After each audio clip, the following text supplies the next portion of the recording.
Welcome to jobs insider. आप सभी का एक बार फिर से स्वागत है हमारे ऑफिशियल यूट्यूब चैनल पर। दोस्तों, आज के इस वीडियो में हम दिल्ली पुलिस कांस्टेबल की एग्ज़ाम के बारे में डिस्कस करने वाले हैं।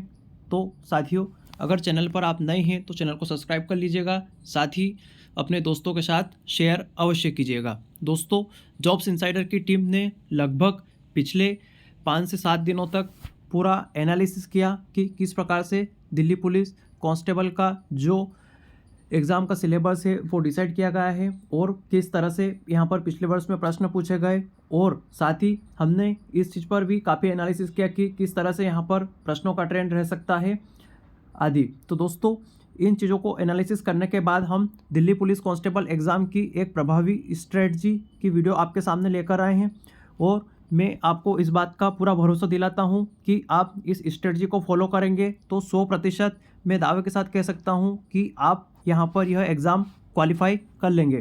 दोस्तों, हमारी टीम कोई भी चीज़ ऐसे हवा में बात नहीं करती है। वैकेंसी आए आज 5 से 7 दिन हो गए हैं, लेकिन हमने अभी तक वीडियो पब्लिश नहीं किया क्योंकि हमारा काम रिसर्च ओरिएंटेड रहता है। साथियों, हमने पूरी रिसर्च करने के बाद यहाँ पर यह निष्कर्ष निकाला है कि किस तरह से इस एग्ज़ाम को क्वालिफाई किया जा सकता है और इसकी एक प्रभावी रणनीति क्या हो सकती है। तो दोस्तों, हमने पूरे सब्जेक्ट टू सब्जेक्ट एकदम यहाँ पर सटीक रणनीति बनाई है। साथ ही आपको बुक का सजेशन भी दिया है कि किस तरह से बुक पढ़ने से आपको यहाँ पर नंबर अच्छे मिल सकते हैं।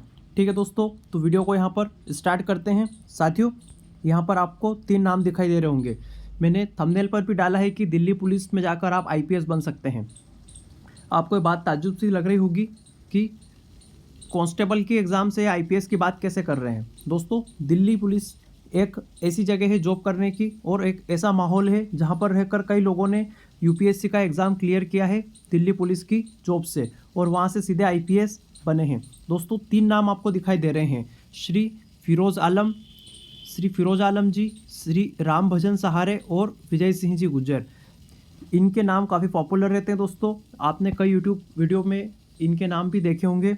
दोस्तों, ये वही लोग हैं जो पुलिस कांस्टेबल और हेड कांस्टेबल की पोस्ट से स्टार्ट होकर आज IPS के रूप में पहुंच चुके हैं और अब SP बनने की लाइन में खड़े हैं। तो दोस्तों, दिल्ली पुलिस में जॉब करना काफ़ी गर्व की बात होती है, और यह केंद्र सरकार की जॉब के अंतर्गत आती है, ना कि राज्य सरकार। बाकी अदर पुलिस की जॉब यहाँ पर केंद्र सरकार के अंदर आती है, राज्य सरकार के अंतर्गत आती है। दिल्ली पुलिस दोस्तों यहाँ पर केंद्र सरकार के अधीन होती हैं, और इसमें यहाँ पर आपको SSC द्वारा एग्ज़ाम लिया जाता है। स्टाफ सिलेक्शन कमीशन, जो कि अखिल भारतीय कर्मचारियों के लिए रिक्रूटमेंट करने का काम करता है। तो दोस्तों, पूरी शिद्दत से तैयारी करिए आपका सिलेक्शन निश्चित रूप से हो जाएगा। दोस्तों, आगे देखते हैं अपन कि यहाँ पर किस तरह से दिल्ली पुलिस एग्ज़ाम के बारे में कुछ सिनारियो चल रहा है। तो नोटिफिकेशन यहाँ पर अगस्त में आया दोस्तों। ऑनलाइन फॉर्म यहाँ पर 1 सितंबर से 30 सितंबर तक भरे जाना है, और यहाँ पर एग्ज़ाम स्टार्ट हो जाएगी आपकी 14 यहाँ पर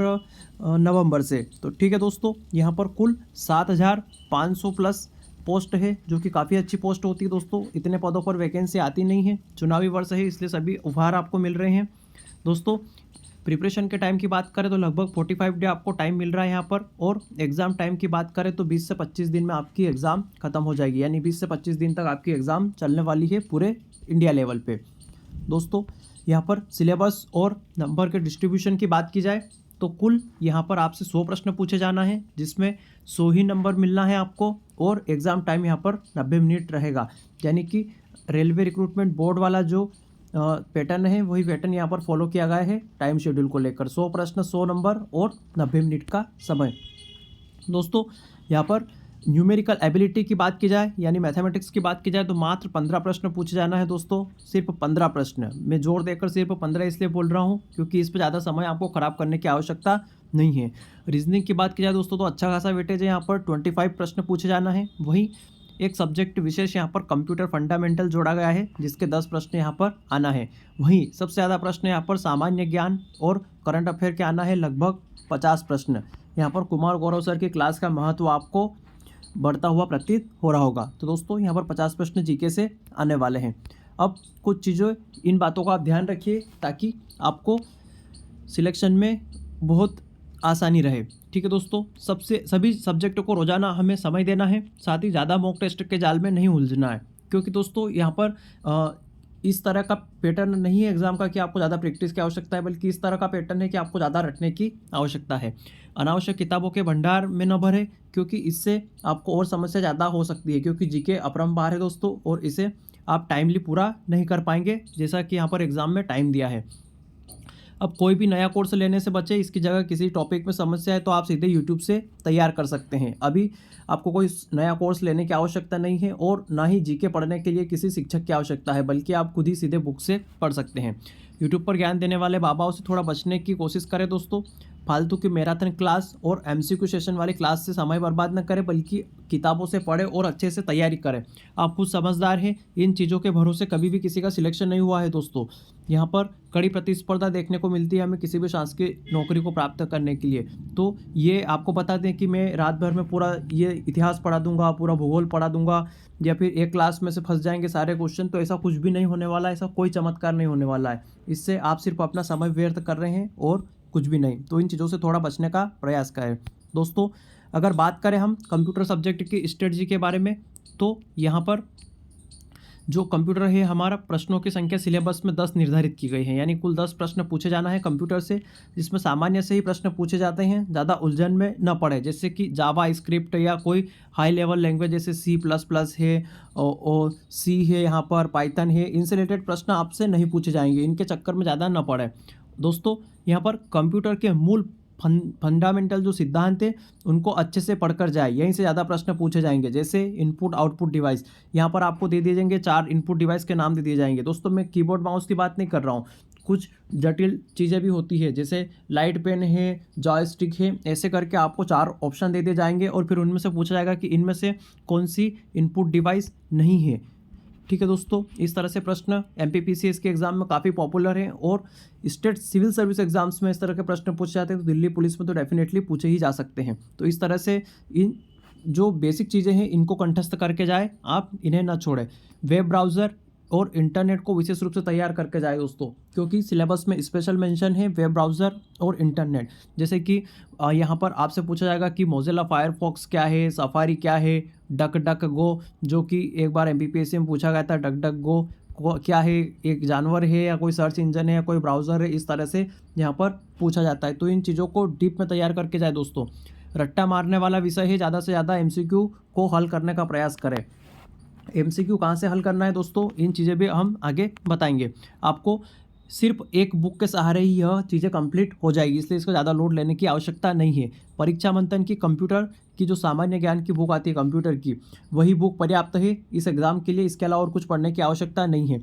और प्रीवियस ईयर के प्रश्न अगर उपलब्ध हो जाए कंप्यूटर के, तो उनका अभ्यास पर्याप्त है, क्योंकि प्रश्नों की संख्या यहाँ पर सिर्फ 10 है, हमें ज़्यादा हाई तौबा करने की आवश्यकता नहीं है। 10 में से 6 प्रश्न तो ऐसे होंगे जो आपने नॉर्मली देखे होंगे या पढ़ने में आते रहते हैं। आपको 1 से 2 प्रश्न यहाँ पर फुल फॉर्म के रिलेटेड पूछे जा सकते हैं, तो आप फुल फॉर्म इस किताब में सबसे आगे के 3 पेज में दे रखे हों, सभी फुल फॉर्म को कंठस्थ रट के जाए। जैसे ये फाइल ट्रांसफ़र एलोकेशन, FTP क्या होता है, HTTP क्या होता है, हाइपरटेक्स्ट ट्रांसफ़र प्रोटोकॉल। जैसे कि यहाँ पर पूछ लेगा HTML का फुल फॉर्म क्या है, तो हम इसे बोल सकते हैं हाइपरटेक्स्ट मार्कअप लैंग्वेज। इस तरह से यहाँ पर ASCII का नाम फुल फॉर्म पूछा जा सकता है। ऐसे बहुत सी चीज़ें यहाँ पर फुल फॉर्म कंप्यूटर में बहुत चलते हैं दोस्तों, और जिस भी एग्ज़ाम में कंप्यूटर का सिलेबस है वहाँ पर फुल फॉर्म डेफिनेटली पूछे जाते हैं। तो इस तरह कंप्यूटर के पेपर के लिए आप तैयारी कर रहे हैं, और इस केवल एक बुक के सहारे और इस बुक में जो MCQ पीछे दे रखे हैं उनका अभ्यास करके, उनको कंठस्थ करके आप यह कंप्यूटर में 7 से 8 नंबर का स्कोर आराम से कर सकते हैं, जो कि एक अच्छा स्कोर माना जाएगा यहाँ पर 10 में से। उसके बाद मैथमेटिक्स की बात की जाए दोस्तों, तो यहाँ पर 15 प्रश्न एग्जाम में आएंगे ही आएंगे, क्योंकि 15 प्रश्न यहाँ पर सिलेबस में दिया है। पहले से जो आपने चैप्टर पढ़ रखे हैं उनके कॉन्सेप्ट का रिवीजन ज़्यादा से ज़्यादा करें। सभी प्रश्न सामान्य व सरल कॉन्सेप्ट आधारित ही होंगे, ज़्यादा कोई हाई डीपली प्रश्न आपसे नहीं पूछे जाएंगे, क्योंकि दोस्तों 10th 12th के स्टैंडर्ड की एग्जाम है, और यहाँ पर वेटेज अगर ज़्यादा दिया होता तो फिर डीप में प्रश्न बनते, लेकिन प्रश्नों की संख्या काफ़ी कम है, तो यहाँ पर बहुत कम प्रश्न बनेंगे। जैसे 2-3 प्रश्न आपको सिंप्लीफिकेशन से देखने को मिल जाएंगे, एक आध परसेंटेज का मिल जाएगा आपको, एक आध ब्याज का सवाल मिल जाएगा, एक आध एज का सवाल मिल जाएगा। इस तरह से ही आपके 15 प्रश्न आसानी से पूरे हो जाएंगे। तो आपको ज़्यादा एडवांस मैथ्स वगैरह में उलझने की आवश्यकता नहीं है। अगर इनमें आप करना भी कुछ चाहे तो बेसिक फॉर्मूले रट लीजिए। फॉर्मूले के बेस पर जो आयत, वर्ग, त्रिभुज वगैरह के जो प्रश्न आते हैं वो आप देख सकते हैं। वहीं दोस्तों एसएससी और बैंकिंग लेवल के प्रश्नों को हल करने में ज़्यादा समय बर्बाद न करें। माना कि दिल्ली पुलिस की एग्ज़ाम एसएससी ले रही है, लेकिन मैं एसएससी यहाँ पर बात कर रहा हूँ, सीजीएल लेवल की, सीएचएसएल लेवल की जो हाई टिपली प्रश्न पूछे जाते हैं उनकी तैयारी करने में यहाँ समय बर्बाद न करें दोस्तों। मैथ्स से यहाँ पर बहुत कम पूछा जाना है। आप आरएस अग्रवाल से कॉन्सेप्ट समझ लें जो कि हर चैप्टर के आगे दे रखे रहते हैं, और जो प्रीवियस ईयर के प्रश्न हैं यहाँ पर, यानी कि एसएससी, जीडी और आप दिल्ली पुलिस, इन दोनों एग्ज़ाम्स के पेपर यहाँ पर फॉलो कर सकते हैं इसमें सिलेक्शन के लिए। दोस्तों दिल्ली पुलिस और एसएससी जीडी एग्ज़ाम की पिछले वर्षों के प्रश्नों को अवश्य हल करें, निश्चित रूप से आपका स्कोर बढ़ेगा। तो इस तरह से आप मैथमेटिक्स में 15 नंबर की तैयारी कर सकते हैं दोस्तों। उसके बाद हम बात करें रीजनिंग सब्जेक्ट की, तो यहाँ पर 25 प्रश्न एग्जाम में आएंगे, स्पष्ट सिलेबस में लिखा हुआ है 25 प्रश्न पूछे जाएंगे। सिलेक्शन के लिए सबसे ज़्यादा महत्वपूर्ण एवं सबसे ज़्यादा स्कोरिंग और सबसे सरल विषय हैं दोस्तों। यहाँ पर 25 में से आपको 22 के आसपास स्कोर करना ही करना पड़ेगा, तभी जाकर आपकी राह थोड़ी आसान हो पाएगी, क्योंकि यह ऐसा विषय है जहाँ पर सभी लोग स्कोर करते हैं। पहले से पढ़े हुए चैप्टर और कॉन्सेप्ट का रिवीजन ज़्यादा से ज़्यादा करें। जैसे कि कैलेंडर के कोई सवाल हैं तो उनमें जिस तरह से कोड याद करने के फॉर्मूले वगैरह रहते हैं उनको आप अच्छे से याद करें। सीधा सा पूछ लेगा 15 अगस्त 1947 को कौन सा वार था, तो आपको वहाँ पर कोई कठिनाई नहीं होनी चाहिए, सीधा प्रश्न निकल कर आ जाना चाहिए दोस्तों। सभी प्रश्न सामान्य और सरल कॉन्सेप्ट आधारित ही होंगे। यहाँ पर कोई ऐसा ये नहीं पूछा जाएगा कि आपसे कोई पजल पूछ ली गई है या फिर कोई बड़ा डीआई पूछ लिया गया है जैसे बैंकिंग वगैरह में होते हैं, तो ऐसा कुछ भी नहीं है दोस्तों। ऐसी चीज़ों में ना उलझें। मैथ्स के प्रश्नों की संख्या सिलेबस में कम है, इसलिए हो सकता है कुछ प्रश्न सामान्य गणित या उदाहरणों पर आधारित रीजनिंग में पूछे जाएँ दोस्तों। मैथ्स में वहाँ पर 15 प्रश्न हैं, तो हो सकता है 2-3 प्रश्न यहाँ पर मैथ्स की सीरीज़ वगैरह से थोड़ा कैलकुलेटिव या सिंप्लीफिकेशन टाइप के प्रश्न यहाँ पर जो रीजनिंग जैसे दिखने में रहते हैं उससे प्रश्न पूछे जा सकते हैं। अगेन मैं आपसे बात कर रहा हूँ, एसएससी बैंकिंग वाले लेवल के प्रश्नों को हल करने में समय बर्बाद न करें। दिल्ली पुलिस और एसएससी जीडी के प्रश्नों को हमें हल करना है जो प्रीवियस ईयर के हैं। अब बात बुक्स की करें दोस्तों, तो लूसेंट वर्बल रीजनिंग या फिर अरिहंत रीजनिंग से आप कॉन्सेप्ट समझें और प्रीवियस ईयर से प्रैक्टिस कर सकते हैं। या ये बुक नहीं है तो आपके पास जो भी कोचिंग वगैरह के नोट्स हैं उससे भी आप रिवीजन करके अपना काम कर सकते हैं। सभी चैप्टर को आपको टच करना एक बार बहुत आवश्यक है दोस्तों, सभी चैप्टर को पढ़ना बहुत आवश्यक है। उसके बाद जीके जीएस की बात कर ले दोस्तों, जो सबसे परेशानी वाला विषय है और जो सबसे ज़्यादा स्कोरिंग है। इस सब्जेक्ट के बिना यहाँ पर आपका कुछ भी काम नहीं होने वाला है। इस सब्जेक्ट के साथ ही आपका सिलेक्शन होगा दोस्तों। यहाँ पर पाठ्यक्रम में जीएस नहीं बल्कि जीए दे रखा है। जीए यानी जनरल अवेयरनेस करंट अफेयर। तो हम बात करेंगे कि किस तरह से इस सब्जेक्ट को तैयार किया जा सकता है दोस्तों। प्रश्नों की संख्या यहाँ पर 50 निर्धारित की गई है, यानी कि 100 में से 50 नंबर। आधा पेपर सिर्फ इस अकेले एक सब्जेक्ट का है, यानी कि यह सब्जेक्ट ऐसा है जो अगर बन गया तो आपका सिलेक्शन, जो अगर नहीं बना तो आप सीधे बाहर। यानी कि इस सब्जेक्ट को हम बिल्कुल भी ढीला नहीं छोड़ सकते हैं। इस सब्जेक्ट के लिए आपको प्रतिदिन तैयारी करना ही करना पड़ेगी। हर दिन इस सब्जेक्ट को 3 से 4 घंटा समय आपको देना पड़ेगा, तब जाकर आपका कुछ हो पाएगा दोस्तों। बेहद पेचीदा और चुनौती वाला विषय है, यह मजाक का सब्जेक्ट नहीं है दोस्तों। इसमें बहुत मेहनत करना पड़ती है। ज़्यादा गहराई में जाने का प्रयास न करें, अन्यथा टाइटैनिक जहाज़ की तरह आपकी लंका में आग लग सकती है, आपकी नैया डूब सकती है दोस्तों। ऐसा इसलिए बता रहा हूँ क्योंकि अगर आप इसे डीप में पढ़ने जाएंगे तो पूरा साल भर भी कम है। इसलिए आप पिछले वर्ष पूछे गए जो प्रीवियस ईयर क्वेश्चन है उनको ध्यान से देखें और प्रश्नों की प्रकृति के हिसाब से रणनीति बनाकर तैयारी करें। कि जैसे संविधान के एक आर्टिकल से प्रश्न पूछे जा रहे हैं, जैसे राष्ट्रपति से रिलेटेड प्रश्न पूछे जा रहे हैं, या फिर ये पूछा जा रहा है कि भारतीय संसद का उल्लेख कौन संविधान के कौन से आर्टिकल में है। ऐसा अगर प्रीवियस ईयर में पूछा गया है तो आप कुछ नहीं करेंगे, सीधे पॉलिटी उठाएंगे और जितने भी आर्टिकल है यहाँ पर उन सभी को अच्छे से तैयार करेंगे, ना कि उन आर्टिकल की डीप में जाएंगे कि यहाँ पर 338 में ये है, इसके अंदर संविधान संशोधन होगा, फिर दोनों सदन की मीटिंग होगी, फिर उसके बाद राष्ट्रपति को भेजा जाएगा। ये सब प्रक्रिया दोस्तों, ये सब डिटेल की चीज़ें आपको सिविल सर्विस एग्जाम के लिए होती है, यहाँ पर इस एग्ज़ाम्स के लिए नहीं होती। इसलिए मैं सीधे आपको यहाँ पर बुक भी बता दूंगा दोस्तों। पहले से पढ़े हुए चैप्टर जो है उनका ज़्यादा से ज़्यादा रिवीजन करें, क्योंकि याद रहना बहुत बड़ी बात है और जब याद रहेगा तभी यहाँ पर सिलेक्शन हो पाएगा। सबसे महत्वपूर्ण विषय है, इसके बिना सिलेक्शन की कल्पना भी नहीं कर सकते। आप सोच भी नहीं सकते कि इसके बिना सिलेक्शन आपका हो पाएगा।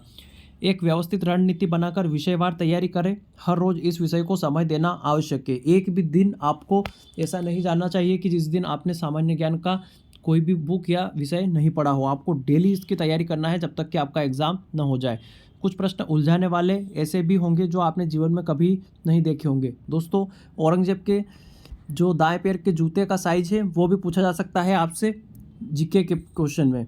तो इसलिए इन चीज़ों के लिए आप तैयार रहिए। यहाँ पर आपको तैयार रहने से मतलब है कि हमेशा पेपर पूरा हल करने वाला ही सिलेक्ट नहीं होता है, कुछ प्रश्नों को छोड़ने वाला व्यक्ति भी सिलेक्ट होता है। आप इन उलझन वाले प्रश्नों में अपना समय व्यर्थ करने की जगह जो दूसरे स्कोरिंग सब्जेक्ट है उनको तैयार करें और उसके दम पर आप अच्छा स्कोर करें, ना कि कुछ 2-4 चीज़ों में उलझ कर रह जाएं और उनमें अपना समय व्यर्थ करते रहें। तो ऐसे प्रश्नों में 2-3 प्रश्न आपको देखने को मिल सकते हैं। इन प्रश्नों में अपना समय व्यर्थ न करें, क्योंकि आप कितना भी कोशिश कर ले ये आपसे सही नहीं हो पाएंगे। आपको टेस्ट में भी ऐसा बहुत सारे देखने को मिलेंगे। फालतू की यूट्यूब क्लासेस को छोड़कर सिर्फ किताबों पर फोकस करें। आप यूट्यूब का सारा ले सकते हैं, लेकिन जैसे कोई कॉन्सेप्ट समझने में कि जैसे पृथ्वी की आंतरिक संरचना क्या है, ऐसे कुछ समझना हो तो आप ले सकते हैं। बाकी आप दिन भर यूट्यूब की मैराथन क्लास ले रहे हो तो उससे आपको कोई फ़ायदा नहीं होने वाला है, क्योंकि समय आपके पास मात्र 45 से 50 दिन के आसपास है और इतने समय में ये सब पूर्ति करना बहुत चैलेंज की बात होती है। दोस्तों, करंट अफेयर के लिए ज़्यादा परेशान न हो।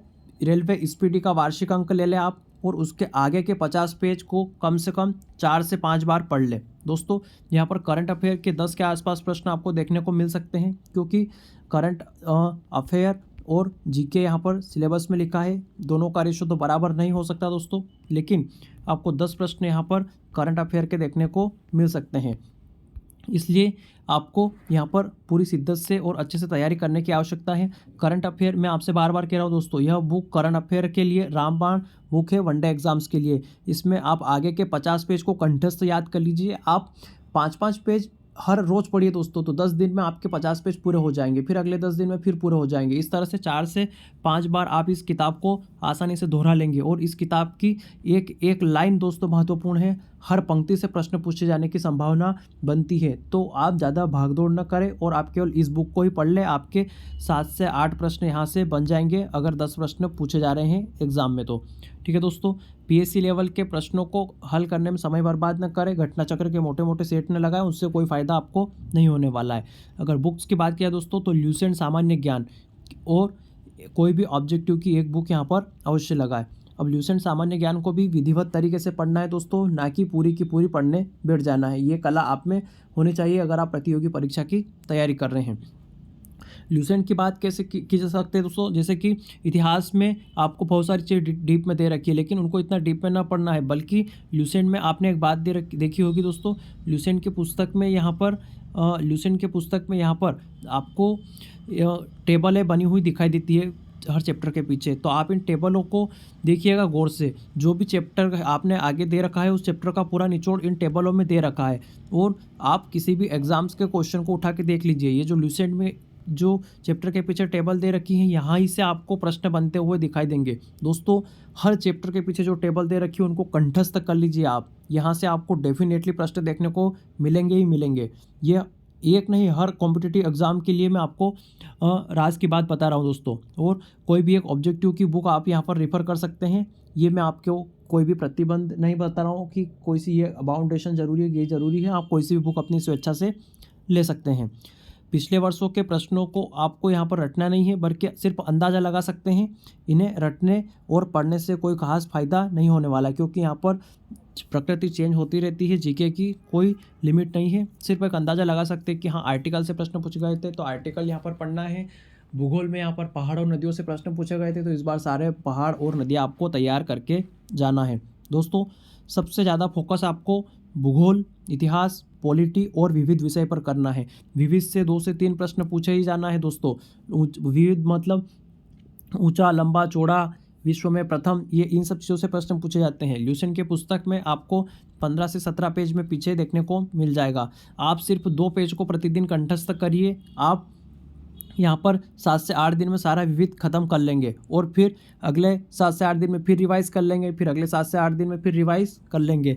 तो इस तरीके से चीज़ों को तैयार करिए। आप थोड़ा थोड़ा सभी चीज़ों को समझ दीजिए। जैसे 2 पेज आप यहाँ पर विविध के पढ़िए, 5 पेज यहाँ पर आप करंट अफेयर के पढ़िए, 5 पेज यहाँ पर आप हिस्ट्री के पढ़िए, 5 पेज यहाँ पर आप भूगोल के पढ़िए। तो इस तरीके से अलग अलग सब्जेक्ट को तैयार करने से आपका माइंड भी क्लिक करेगा और आपको चीज़ें ज़्यादा से ज़्यादा याद रहेगी। अब अगले दिन इन 5 पेज को दोहरा लीजिए सरसरी नज़र से और फिर अगले 5 पेज को तैयार कर लीजिए। इस तरह से आपकी रणनीति तरीके से प्रभावी तैयारी हो जाएगी और आपको जब पेपर देके आप निकलेंगे तो आपको खुद पता चल जाएगा कि आपकी तैयारी कितनी ज़बरदस्त हुई है। तो दोस्तों अब मॉक टेस्ट की बात कर ले यहाँ पर, तो प्रीवियस ईयर और हाल ही में संपन्न हुए एसएससी जीडी एग्जाम में पूछे गए प्रश्नों का अभ्यास करना है, ना कि फालतू के दूसरे क्वेश्चन यहाँ पर टेस्ट लगाने। कोई भी कंपनी आज तक एग्जामिनर का माइंड सेट नहीं पढ़ पाई है। आज तक कोई कंपनी टेस्ट लेने वाली यह नहीं समझ सकी कि एग्ज़ाम में पेपर कैसा आएगा। तो ज़्यादा टेस्ट के जाल में फंसने की जगह कॉन्सेप्ट का रिवीजन करने की आवश्यकता है। दोस्तों मैं अगेन आपसे कह रहा हूँ, यह एग्ज़ाम आपके टेस्ट लगाने की या प्रैक्टिस करने की नहीं है, बल्कि ये रट्टा मार एग्ज़ाम है। क्योंकि 50 आपके जीके के और 10 नंबर यहाँ पर आपके कंप्यूटर के, कुल 60 प्रश्न हो रहे हैं। और अगर आप 20 नंबर रीजनिंग में से ले आते हैं दोस्तों, तो भी आपका सिलेक्शन हो जाएगा, 80 नंबर आ जाएंगे। अगर जो भी कमी आपकी यहाँ पर जा रही है 50 और 10 में, वो कमी आप मैथ्स में पूरी कर लीजिए। तो इस तरह से आपका सिलेक्शन बड़े आसानी से हो जाएगा। इसके लिए आपको ज़्यादा प्रैक्टिस की नहीं बल्कि ज़्यादा पढ़ने की आवश्यकता है, क्योंकि सामान्य ज्ञान सिर्फ पढ़ने जैसा सब्जेक्ट है, प्रैक्टिस का नहीं। ठीक है दोस्तों, और रोज़ाना सिर्फ एक टेस्ट लगा, ज़्यादा टेस्ट के जाल में न उलझे। अगर आपको टेस्ट लगाना भी है तो शाम के टाइम में सुबह का समय डिसाइड कर ले और उसमें से आप विधिवत तरीके से चीज़ों को तैयार करें। और एनालिसिस सबसे ज़्यादा आवश्यक है। आपने मान लीजिए 100 प्रश्न का टेस्ट लगाया, उसमें से आपने 40 प्रश्न गलत करें, तो दोस्तों ये जो 60 प्रश्न हैं, ये इनसे आपको कोई मतलब नहीं होना चाहिए, ये तो हो गए, ये छोड़िए। अब ये 40 प्रश्न हैं, इन 40 प्रश्नों ये ही आपके वास्तविक दुश्मन हैं। इन दुश्मनों की संख्या आपको धीरे धीरे कम करना है, तभी आप सिलेक्शन के करीब पहुंच पाएंगे।